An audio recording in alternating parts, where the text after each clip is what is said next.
রবীন্দ্রনাথ ঠাকুরের গীতালি কাব্যগ্রন্থ থেকে নেওয়া একটি কবিতা। কবি এই কবিতাটি ১৩২১ বঙ্গাব্দের কার্তিক মাসে রচনা করেছিলেন। কবিতা অঞ্জলি। এই তীর্থ দেবতার ধরণীর মন্দির প্রাঙ্গণে যে পূজার পুষ্পাঞ্জলি সাজাইন সযত্ন চয়নে, সায়নের শেষ আয়োজন যে পুণ্য প্রণামখানি মোর সারা জীবনের অন্তরের অনির্বাণ বাণী।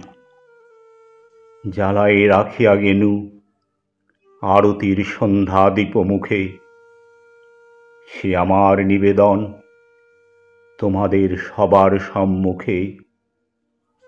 হে মোর অতিথি যত, তোমরা এসেছ এই জীবনে, কেহ প্রাতে কেহ রাতে, বসন্তে শ্রাবণ বরিশনে।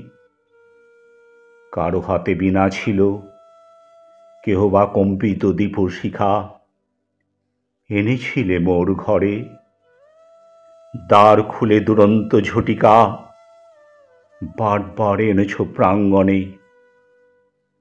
যখন গিয়েছ চলে, দেবতার পদচিহ্ন রেখে গেছ মোর গৃহতলে।